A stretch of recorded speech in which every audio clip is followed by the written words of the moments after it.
Gaza plan. Europe pushes for Ukraine role in Trump-Putin talks.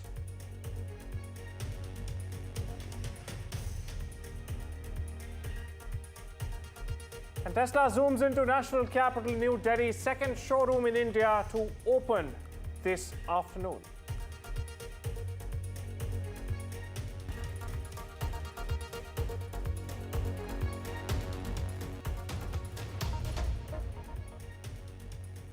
A top focus this Monday morning on World 24/7 viewers. Israeli Prime Minister Benjamin Netanyahu has said his plan to take over Gaza City is the fastest way to end the war. Now, speaking to reporters, Netanyahu accused Hamas of refusing to lay down arms and insisted, in fact, that Israel must, quote-unquote, finish the job. Now, he says Israeli forces now control about 70 to 75% of Gaza, with two remaining Hamas strongholds in Gaza City and the central camps. Netanyahu defended the plan despite international criticism, promising safe zones for civilians with food, water, and medical care. He stressed Israel has allowed nearly 2 million tons of aid into Gaza, denying any policy of starvation whatsoever. Meanwhile, at the UN Security Council, the US defended Israel's right to security and rejected genocide claims. Other members, meanwhile, voiced concerns over the worsening humanitarian crisis, with UN officials warning Gaza is facing starvation and catastrophic conditions. This report brings you more, but first, let's listen in to the latest from the Israeli Prime Minister Netanyahu. Last Thursday, Israel's Security Cabinet, instructed the IDF to dismantle the two remaining Hamas strongholds in Gaza City and the central camps. Contrary to false claims, this is the best way to end the war and the best way to end it speedily. Our goal is not to occupy Gaza. Our goal is to free Gaza, free it from Hamas terrorists. The war can end tomorrow if Gaza, or rather if Hamas, lays down its arms and releases all the remaining hostages.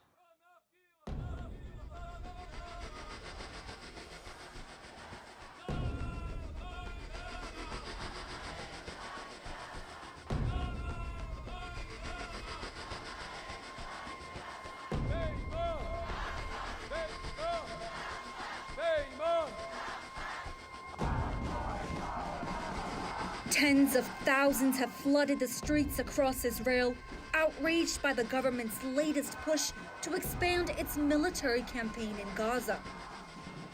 The unrest comes just after Israel's Security Cabinet greenlit a full-scale ground offensive aimed at retaking Gaza City, once the heart of the enclave, now reduced to ruins after nearly 2 years of war.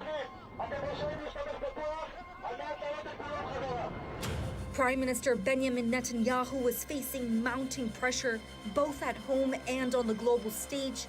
But despite the fierce backlash, he's standing firm, insisting the operation is vital to rescuing the 50 Israeli hostages still held in Gaza. But in a painful twist of irony, families of those very hostages are now among the loudest voices of dissent. They fear the offensive could doom their loved ones instead of saving them. Now the government has decided to expand the war and push deeper into Gaza. But my husband is still there. Every invasion, every bullet, every airstrike could cost him his life. This isn't just a military decision. It could be a death sentence for the people we love most. I'm terrified. I'm angry. I won't stay silent. The outrage has gone global. In London, Istanbul, and even Santiago, massive crowds have rallied against Israel's military campaign.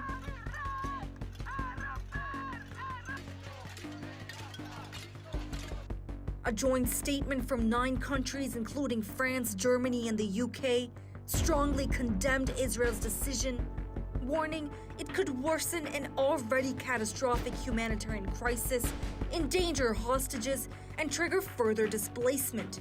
Meanwhile, over 20 nations, including key ceasefire mediators like Egypt and Qatar, call the planned offensive a dangerous and unacceptable escalation. As pressure mounts on Netanyahu, the stakes could not be higher. For the hostages, for Gaza's civilians, and for an entire region already on the edge of deeper conflict. Samia Afsar, NDTV World. Now, we stay with the Middle East, where Al Jazeera has in fact claimed that 4 of its journalists have been killed in an Israeli strike near Gaza's city's Al-Shifa hospital. Now, according to the network, its correspondents Anas al-Sharif and Mohammed Qreiqeh and cameramen Ibrahim Zaher and Mohammed Noufal were in a tent for journalists at the hospital's main gate when it was in fact targeted. Israel's military, on the other hand, claims Al-Shifa had posed, Al-Sharif in fact has posed as a journalist and in fact was with Hamas, which Al-Sharif had in fact denied in the past as well.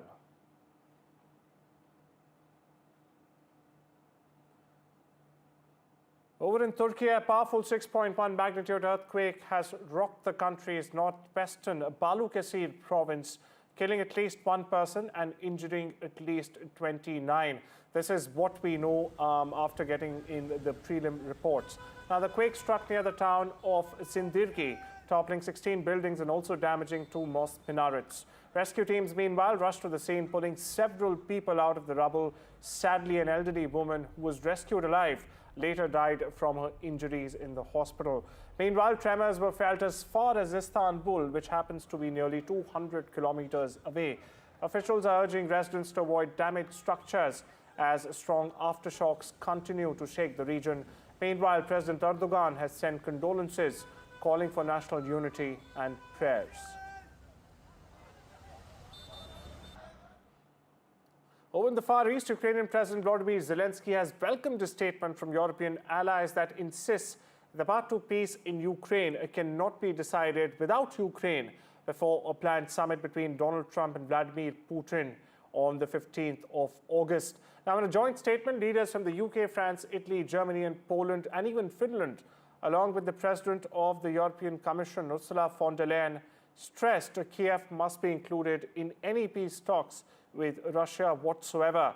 The US and Russian presidents are preparing to meet in Alaska on Friday. A White House official was in fact quoted saying that Trump was open to the inclusion of Zelensky in the talks, but added that for now, the summit remains bilateral. And to shed more light on this, international affairs expert and director of analysis for geopolitical futures, Alison Federica, joins us live from Washington, D.C.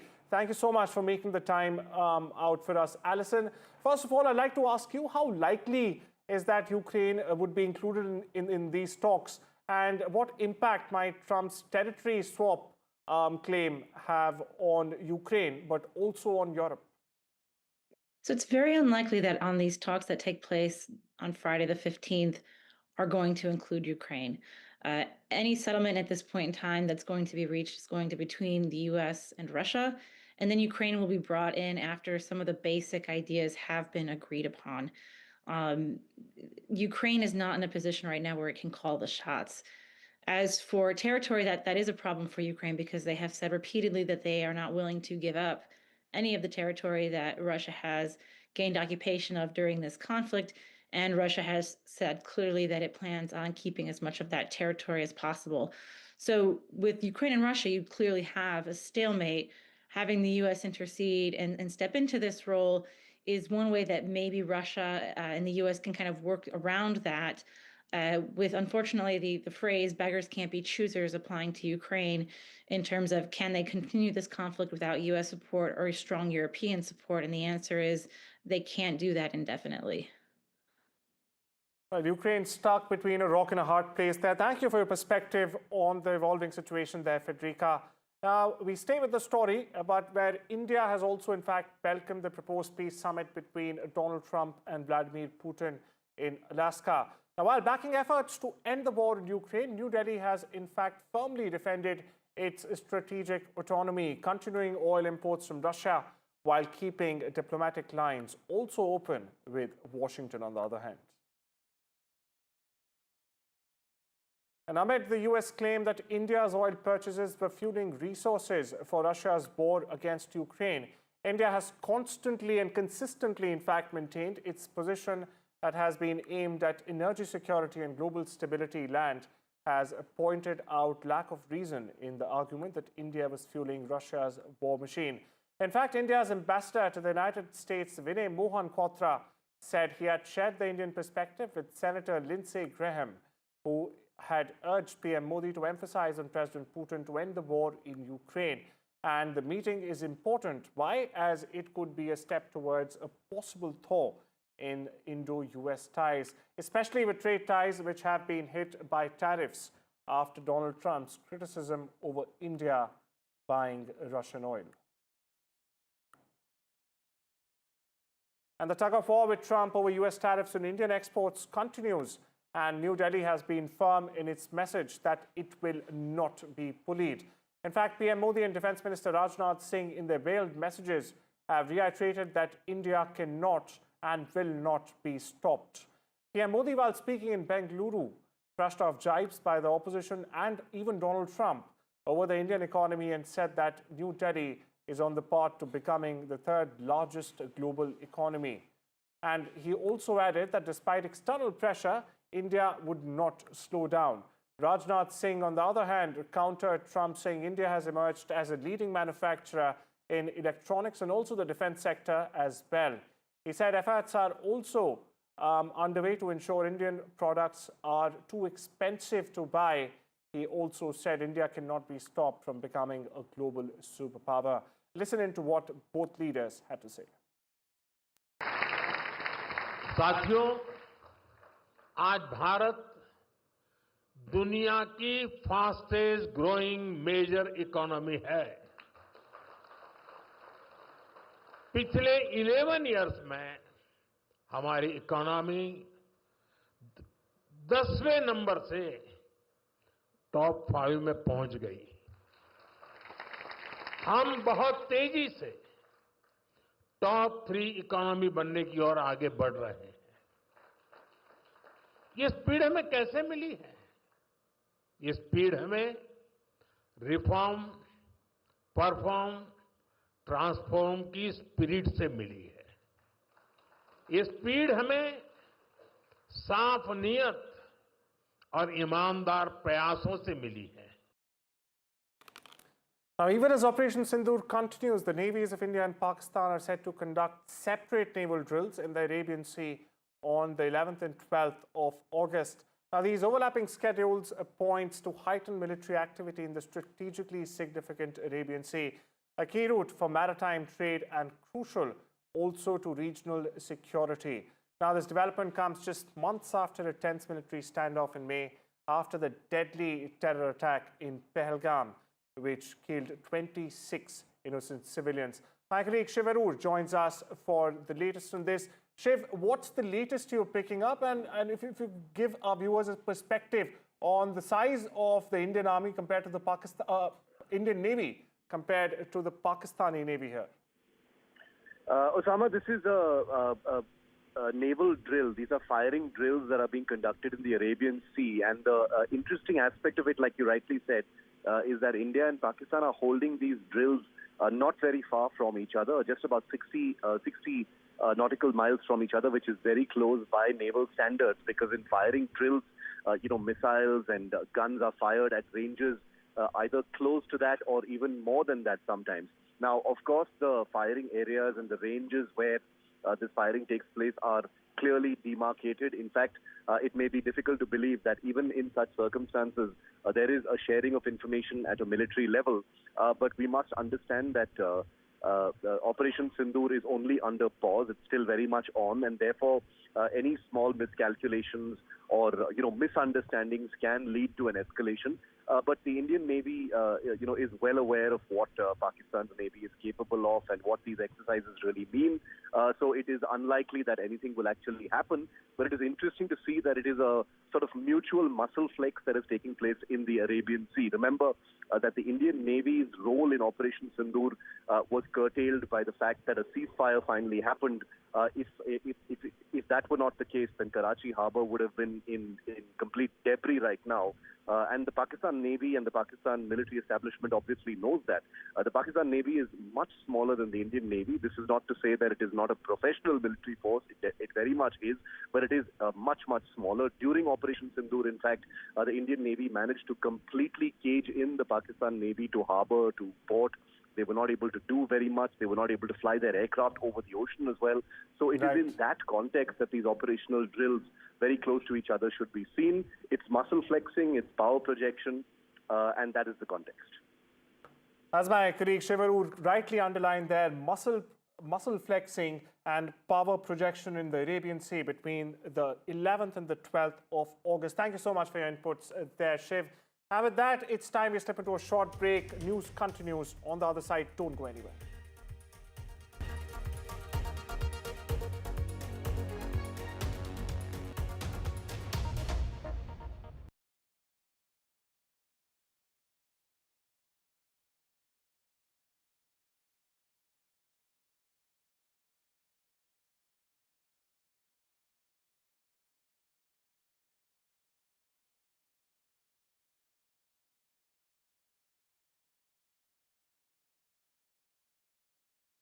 Rajasthan is history, culture, and much more. And I have been reporting on all things royal for more than 25 years. The colors, the culture, and the complexities of the Northeast is different from the rest of the country.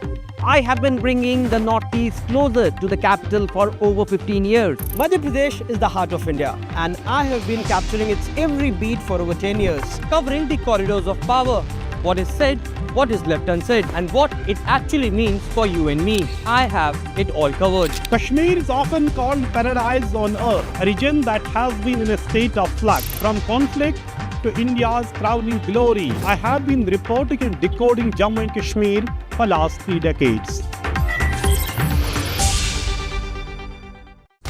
When facts are fragmented, we put the pieces together. Where power collides with truth, we are there. Behind me is that massive security arrangements that are in place. Behind fractured boundaries, we clear the fog of war. Fault Lines with Gauri Dwivedi, only on NDTV World.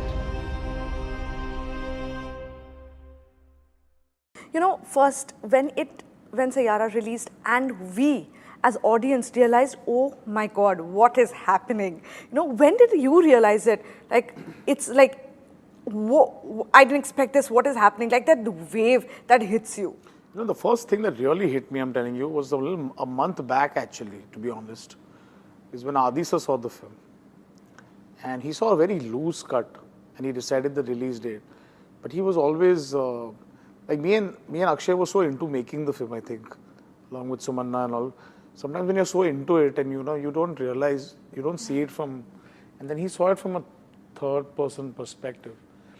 I mean, he was always super confident about the film. And he had actually had this talk with me about how I've done. And yeah, we all grew up. I was in the 8th grade when I saw Dilwale Dulhania Le Jayenge and said I want to make a love story like this. For a person like him to say that, you know, you've made a great film. All he had asked for me was to make your best film for me. And I did, and I'm just glad that, so that was the first thing, you know, and that validation was great. I wasn't shouting over the roof for it.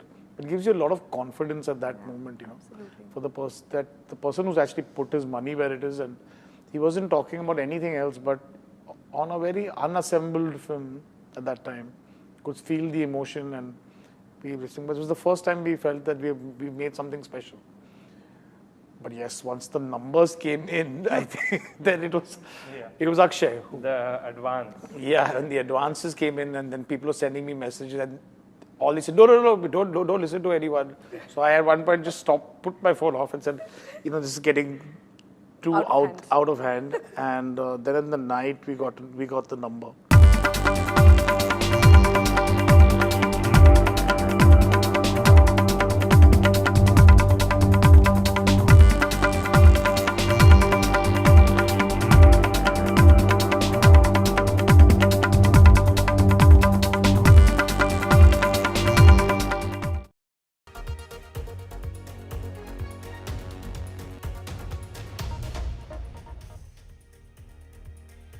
Welcome back. You're watching World 24/7. And news from the national capital, where Elon Musk's Tesla is all set to open its second showroom in New Delhi.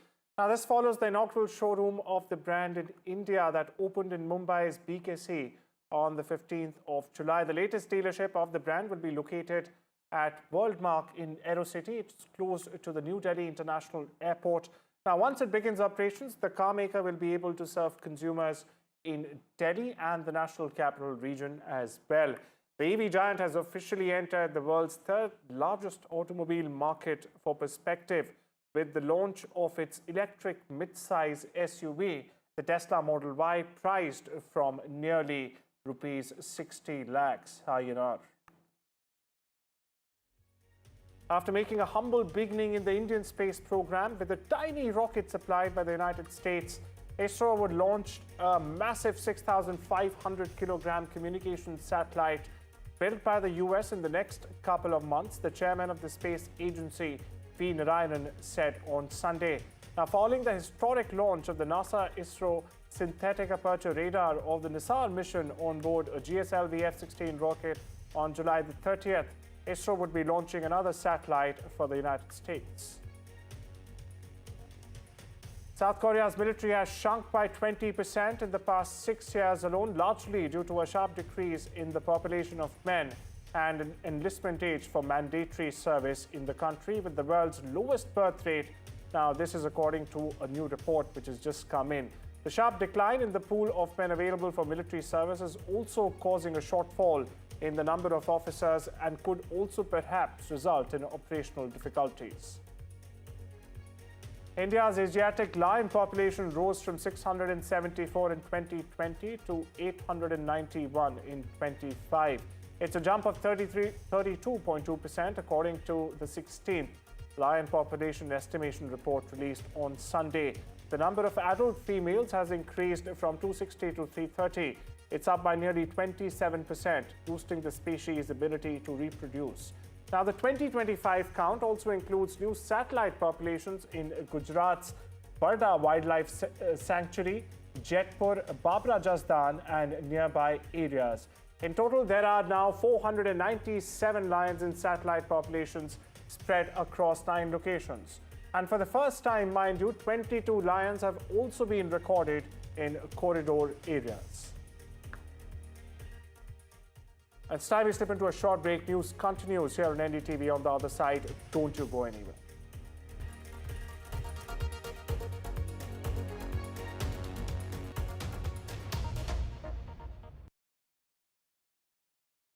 Rajasthan is history, culture, and much more. And I have been reporting on all things royal for more than 25 years. The colors, the culture, and the complexities of the Northeast is different from the rest of the country. I have been bringing the Northeast closer to the capital for over 15 years. Madhya Pradesh is the heart of India, and I have been capturing its every beat for over 10 years, covering the corridors of power, what is said, what is left unsaid, and what it actually means for you and me. I have it all covered. Kashmir is often called paradise on earth, a region that has been in a state of flux from conflict to India's crowning glory. I have been reporting and decoding Jammu and Kashmir for last 3 decades. When facts are fragmented, we put the pieces together. Where power collides with truth, we are there. Behind me is that massive security arrangements that are in place. Behind fractured boundaries, we clear the fog of war. Fault Lines with Gauri Dwivedi, only on NDTV World. In today's interconnected world, India's voice is more crucial than ever. When India speaks, the world listens. At NDTV World, we are that voice, bringing you intelligent and insightful news from India and beyond. From geopolitics and diplomacy to economic shifts, migrations, tech disruptions, and the stories of our diaspora. We cover the news that shapes our global future. NDTV World, your new home for global news, is here. From interesting tech startups to industry-leading companies, politics, sports, culture, curry, cricket. Oh, there's so much to talk about. Like me, if you too thrive on interesting conversations, this is a show you cannot miss. Watch this space to know more about all matters and all people that make Britain what it is today. Out of Britain, with me, Radhika Iyer.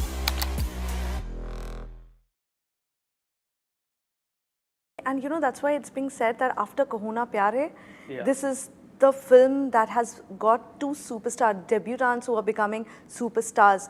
But what was this faith that you had on these two that you know, that shows on screen? You know, you don't plan to make a blockbuster. You plan to make a good film. And that's what I think they never let me, you know, they didn't put that pressure on me to live up to. They never gave me a number that we have to hit or a so-called figure that I have to open to. There was, all these trappings were just not there, which normally producers do end up putting that pressure. You know, then you make wrong things. Then you add a song for a shadi song, add a Punjabi song. All these trappings were not there in this film. They were like, just go there and make your film. Do this script. We love this script and make it honestly. And I think the minute that happened, a filmmaker I could just spread my wings and just go out, not worrying about a few. I think when you do that, you get a little more fearless, and then that's what got picked up by people. So I cast appropriate for the film. I didn't cast thinking. I cast what felt right. You were saying that you are going to say no to him. Yeah. But that's his fault. Huh? He was now you see, now that we can talk about the film, Krish Kapoor cannot be a timid, sweet boy. Yes, sir, how are you, sir? Last time we spoke. Yeah, and I was like, what is this guy? He was a sweet boy. And then then by the end of the night, I could see the boisterous self, and I could see the Krish Kapoor who could stand on top and say, don't forget this name, it's Krish Kapoor. So I think I was looking for that a bit. I needed a spark of that. Rajasthan is history, culture, and much more. And I have been reporting on all things royal for more than 25 years. The colors, the culture, and the complexities of the Northeast is different from the rest of the country. I have been bringing the Northeast closer to the capital for over 15 years. Madhya Pradesh is the heart of India, and I have been capturing its every beat for over 10 years, covering the corridors of power, what is said, what is left unsaid, and what it actually means for you and me. I have it all covered. Kashmir is often called paradise on earth, a region that has been in a state of flux. From conflict to India's crowning glory, I have been reporting and decoding Jammu and Kashmir for last 3 decades. When facts are fragmented, we put the pieces together. Where power collides with truth, we are there. Behind me is that massive security arrangements that are in place. Behind fractured boundaries, we clear the fog of war. Fault Lines with Gauri Dwivedi, only on NDTV World.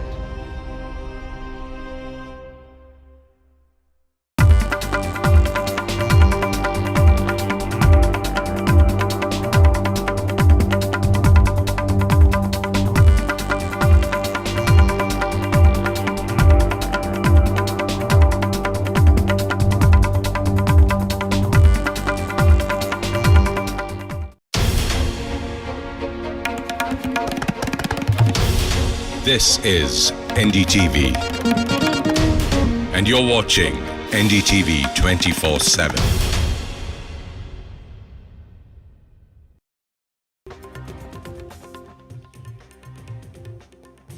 Very good morning. This is NDTV 24/7. You're watching The Breakfast Show. I'm Divya Wadhwa. We have a whole lot lined up for you, including no letter has been sent by the MPs seeking permission for that march that's going to be taking place today. Do remember that the opposition is ready for that massive show of strength up against the Election Commission, planning that mega march, and that is going to be a 1 kilometer march. We're going to get you all the details of that. First, let's get you the headlines. The Parliament set for a massive voter theft showdown today as the opposition plans its mega march. The BJP challenging Rahul Gandhi to prove charges or to be apologizing to the nation. That is the ultimatum that's been given to Rahul Gandhi.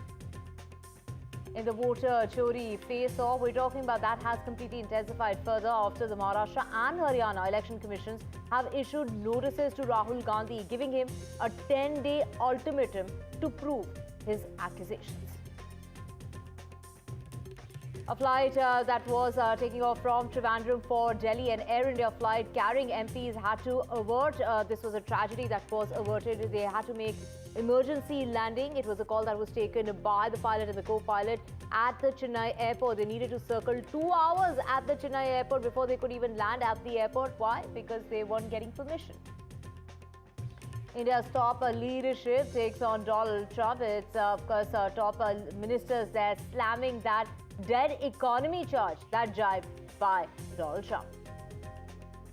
And Delhi has, all set to open its second showroom of a Tesla. This is going to be opening in Aerocity here in Gurugram in the NCR region at 2 o'clock this afternoon.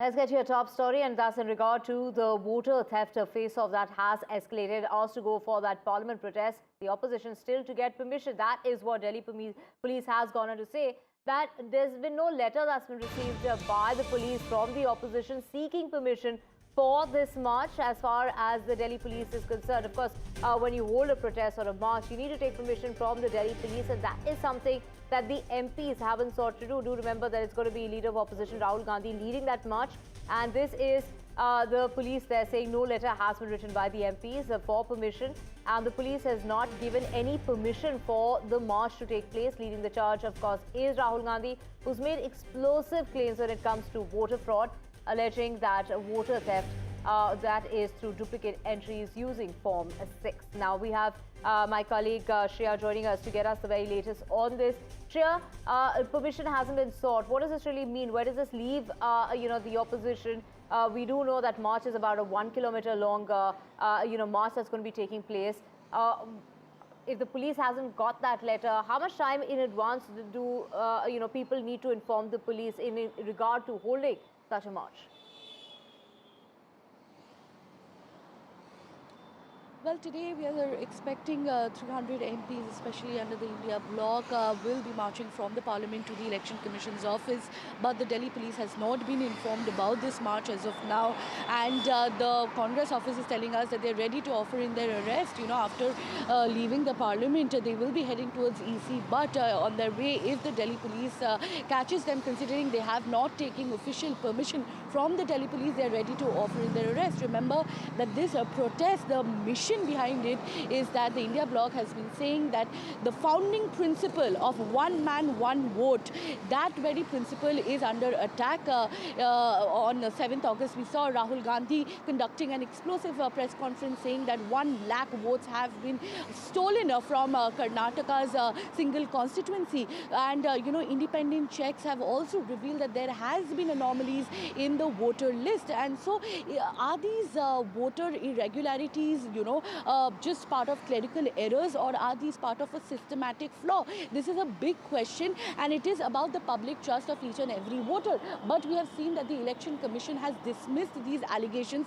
and has time and again demanded Rahul Gandhi to prove these claims and has taken a very aggressive stance. The Election Commission has said that they cannot investigate these charges, citing a rule under which, the Congress party or Rahul Gandhi should have filed a complaint long time back because he's making allegations about the 2024. Marikam Tagore there speaking with us on the phone line, Congress MP. Sir, of course, there is no permission that's been sought. That is a claim that's being made by the police. How is it that the opposition hasn't taken permission in this regard? Good morning. It's going to be the 14th day where the Parliament is going to we are demanding in the Parliament that there should be a discussion on the vote theft as well as the SIR-related issues in Bihar. The government is not yielding for a discussion or LOP or any other opposition to speak in the Lok Sabha on this issue. Every day we hear lot of stories from the government, but the government is afraid to allow the opposition to speak on this thing. As our doors are getting closer, one by one, the government is closing our doors. We are left with very little option now, because tomorrow Parliament will be adjourned, and tomorrow is going to be the last day. And we are very clear that this is a very important issue, because the democratic process is at stake. The Election Commission and BJP are involved.